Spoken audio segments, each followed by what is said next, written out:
There's finally been a break in the heat so I can sit in my living room and read and just have a nice comfy sweater on and talk to you all. I'm really relieved because it has been super hot here lately and just unbearable, and filming has been just like absolutely crazy. So a couple of things I wanted to show you. First is this library book that I'm currently reading. It's called Arctic Predator, and it's by Kathleen Lippa, who is a journalist, and it is about the crimes of Edward Horne against children in Canada's north. So it does have some trigger warnings. It has to do with the mishandling of youth in the area by a predator, and it is part of Canada's history, criminal history, a situation that I had no idea had existed to the north of where I live, which is in Iqaluit and the other Inuit nations that are up in Canada's north, anywhere between Northwest Territories, Nunavut, and northern Quebec, would actually be all in this region right here. And I had no idea that this was going on. It was going on actually in the 70s and 80s, and the guy was arrested a couple of times. And anyway, it's obviously it's a true story, and it is about true crime. And this guy, I think, is still living. Like, he's actually living in Toronto right now. He's like 78 or 80 years old, something like that. And yeah, I have never heard about this guy. I don't know if any of you have, but I saw this in the new editions section of the library when I went in the other day with Addison because she was looking for a particular DVD. Anyway, so I picked it up because I thought it looked interesting, and it actually really is, albeit that it's a very dark subject matter for sure. And I think it was just recently published too, if I'm not mistaken, because I know that there's not a lot of reviews on Goodreads. I think it's maybe rated by 27 people, with 12 of those 27 having left reviews. But the star ratings, so the copyright is 2025, and this was actually rated super high. It's rated at 4.63 out of a possible 5. So I am 76 pages of the way in because I was trying to read like a little more nonfiction, and basically all of the nonfiction that I have on my physical TBR right now is all mostly memoirs, and I wasn't really feeling that. So this investigative approach to a subject matter is actually doing it for me right now. But of course, it's got a lot of history and a lot of context. It contains interviews with Mr. Horne, as well as with some of his victims from the past. So it's really well fleshed out, and it talks about the abuses that happen to, marginalized communities and people that don't have language resources or financial resources or, access to many resources in general. Until the 70s, some of them didn't even have running water in their homes, and which is essentially what facilitated the visits of these young children to this predator's house. So yeah, it's just like a very, very interesting book so far, if not haunting, which it would be. But I think that it's really important that work like this is out and circulating and promoted and being read. So this was a book that I took out from my library. Maybe it's of interest to you guys. I know that you could pick it up on Amazon. Anyway, super interesting. And in better news, I went to my P.O. box yesterday, and I actually got mail. And I want to show you what this is. Yeah, I don't need to cover this because it's my P.O. box and you guys have access to that anyway. But in my P.O. box, I got mail from Penguin Random House, which is great. I've never gotten publisher mail before. This one here is actually like a theme envelope. It says confidential. Rose versus Rose LLP Domestic Litigation Division, 123 Bitter End Lane, Washington, D.C., 1981. Open immediately. Contents may be emotionally volatile. And then on the back, it's like such a cute little promo envelope. Open only if you're ready to pick a side. Warning, this envelope contains scenes of emotional sabotage, vintage furniture, casualties, and gourmet past-wife aggression. Proceed at your own risk. So I'm pretty sure there's a book in here, you guys. All right, so let's open it up. Now, I don't have, do I have scissors? Yeah, I do. I actually have scissors right next to me in that rotary thing where I keep my highlighters for when I'm annotating. So let's open this up. Woo. Okay, I have to make sure I'm not cutting into the book. Okay, let's rip it at this point so we don't do anything that we'll regret. It is a book. It's my first bit of publisher mail, and it's got all kinds of things in it. There's still stuff in the envelope. What's in here? Oh my gosh. Okay, let's look through this. Okay, so we have mini prenup book club guide. Oh, I guess it's discussion questions if you're going to have like a book club about this book. And then Barbara Rose, it's a recipe. Okay. You guys want to see what the book is, right? Of course you do. It's a copy of The War of the Roses. So actually, Penguin Random House was releasing a new cover for this book. And this book has been around for quite some time. And I believe there is a movie that was made. Was it Kathleen Turner? I know Danny DeVito was in it. And so that movie was made something in like the 80s. I don't remember exactly when. It is a movie that did fall through the cracks for me. So I have never seen it. I don't know what the story is about. So I'm pretty sure that it's about two roses, a man and a woman getting a divorce, if I'm not mistaken. You guys can correct me in the comments, but I'm actually unfamiliar with the story. And Penguin Random House on Instagram was actually taking applications for influencers who might want to apply to get a copy of the new release of this book with its new cover. And I was selected, so that's really fun. And yeah, I'm definitely gonna read this book because it sounds like it could be a really fun time. I'll show you the other things that I got in the package. So we got a recipe card. You could pause your screen, I guess, if you guys want to read that. So I'll just hold it up for you a little bit, from Barbara Rose. And this is a recipe for Barbara's pate, or how to kill a marriage slowly. It serves 4, prep time 20 minutes, cook time 35. Ingredients: 1 pound chicken livers cleaned, 1 small onion finely chopped, 2 cloves garlic, dry white wine, butter, salt and pepper, a dash of escalating contempt. That's like in the red here. And then it says, in a heavy skillet, melt half the butter and saute the onion and garlic until translucent. Add chicken livers and cook until browned on the outside, but pink on the inside, like suppressed rage. That's really cute.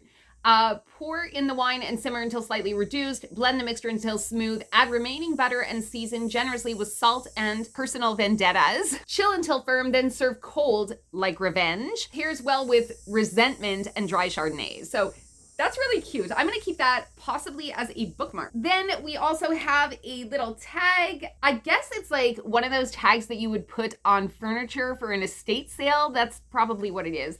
And it says Oliver Rose. Oh, okay, I see. So it's originally written Barbara Rose, but then that's crossed off and it's written Oliver Rose.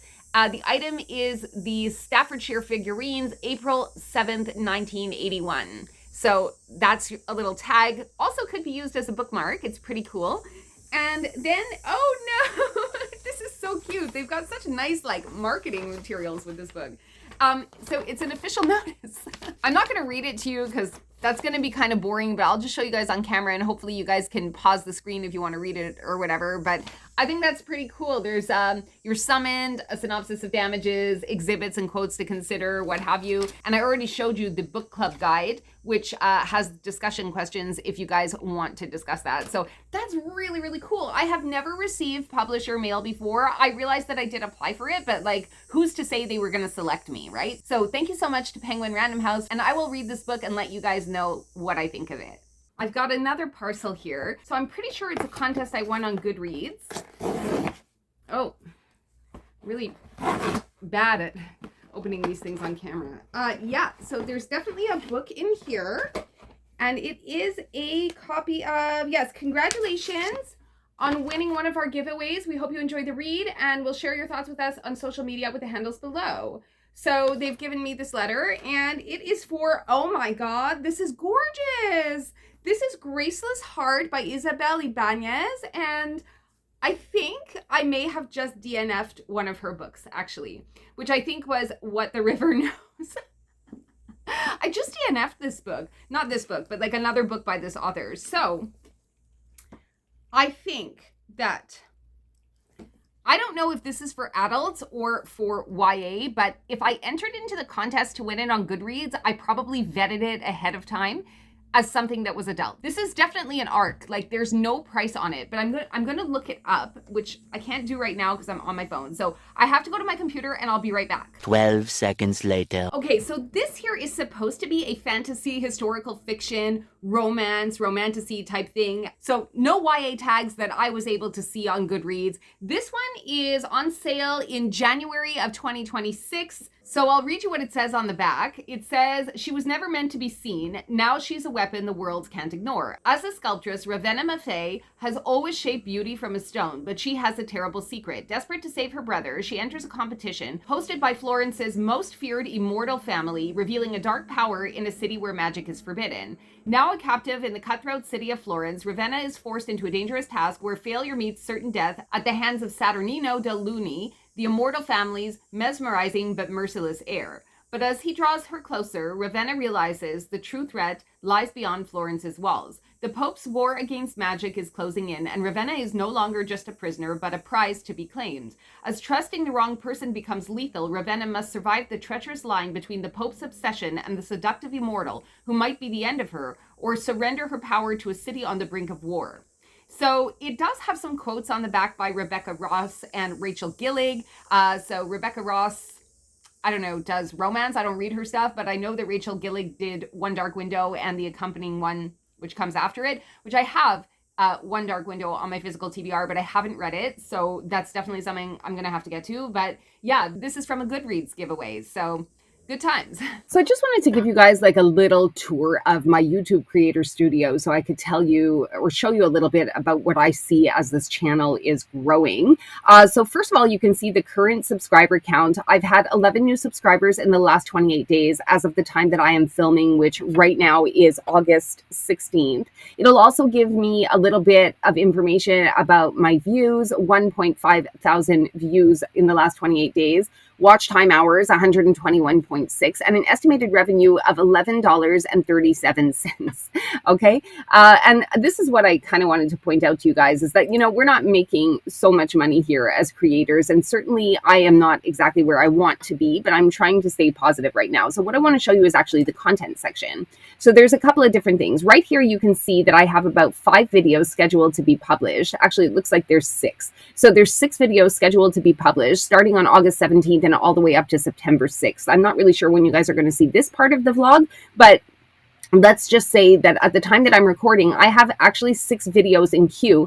I'm trying to work on having more clickable thumbnails so that I can sort of promote myself a little bit more on the platform because the algorithm right now is not really pumping me out to as many people as I would like. If you look at the view count, which is over here, you will see that the most hits that I'm ever able to get on any of my videos are something like 80. And they usually hover between anywhere between 15 and 80 unique hits on any of my videos. And I cannot seem to break through the surface to get more than 80 clicks on any of my videos or more than 80 views on any of my videos. Even the likes, despite the fact that, you know, I'm trying to remember. I mean, sometimes it's also my fault because I don't always remember to tell people to hit that like button. But then I can see that there's like, you know, a few likes here and there. But basically, if you look at the view column, you're going to see that everything is in sort of the double digits. And I can't seem to break the algorithm into triple digit views for my videos. Now, if we sort, I think I know why this is. If we sort the videos by view, you will see that my best performing video right here has 14,218 views. And that is for making ephemera packs to sell online, which is some of my small business content that I had from a while back. If I click into the analytics of this one, if I click into the analytics of this video, you can see that that this is my best performing video. Since it was published, this video has made me 113 Canadian dollars 54 cents, and it definitely is the reason why I cannot. I can't take it down, basically. I can't take this video down because it's getting good watch time hour. You can see that it's getting an increasing amount of views, and it's the one that's making me the most money. However, it is the booktube content that I do want to sort of change my channel to. And that's where you guys come in and are absolutely instrumental, because we have to kind of just trick the algorithm, which is why your comments are so important, your likes are so important, your subscriptions are so important, even your shares if you're sharing these videos, because I'm trying to kind of flip the algorithm on its head and get people to click in to the booktube videos more than they are clicking into the other ones. But I'm sort of stuck between a rock and a hard place because I cannot really take down my money making videos. So anyway, it's almost like there's like a tug of war going on where YouTube doesn't know what to do with me, or they're showing my videos to the wrong viewers. So then I get like unsubscribes, and anyway, it's like a whole mess. But I didn't want to start the channel from scratch because people that have been following me since the beginning and that just really want to hang out with me and are coming to hang out with me don't really care about the content that I've put up, and they've probably watched all of it. So I'm really just speaking to the people that are new here, or some of my oldies and besties that have been with me from the start. Even if you don't want to actively participate in a conversation, if you guys could leave emojis or just like the videos when you leave, just some sort of interaction with these videos so I could break out of this double digit sort of I don't know, like in my mind I kind of see like the views as like a column, and if I could get out of the 80 maximum views per video and hit those like 100, 200, because I kind of have a feeling that like had I started my channel from scratch, my growth probably would have been a lot bigger by now. Anyway, so that's all I'm going to say on the subject, and now we will continue with the rest of the vlog.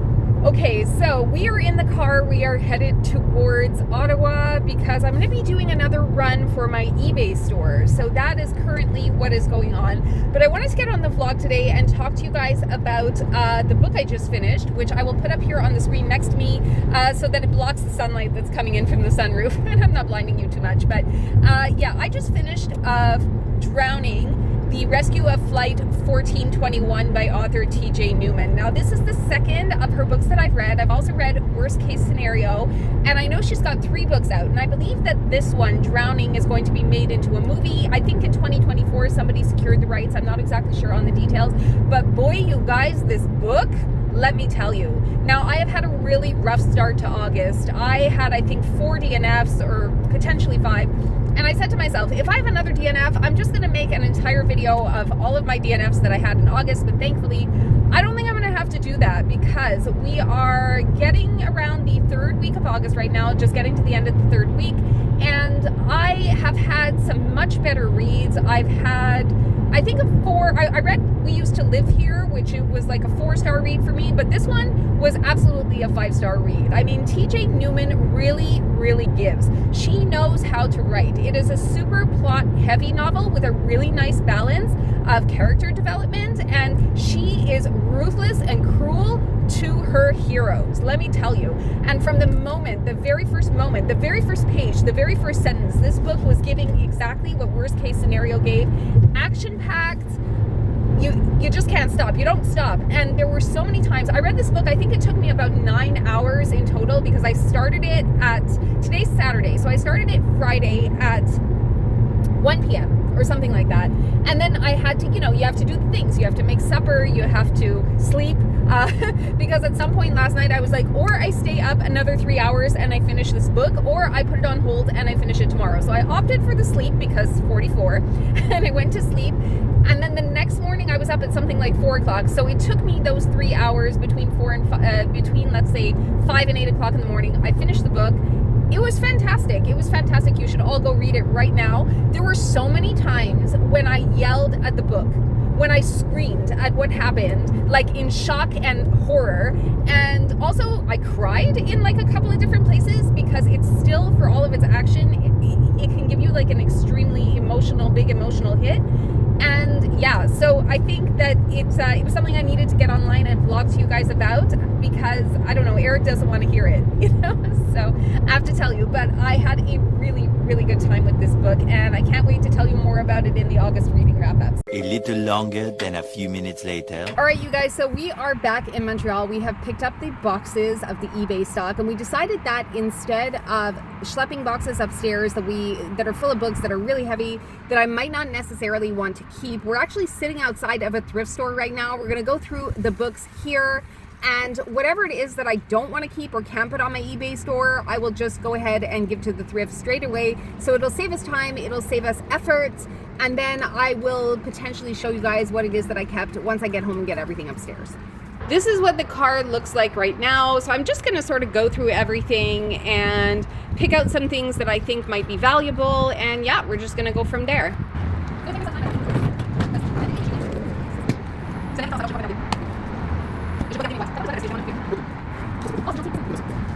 So we get a little coupon for every donation that we make.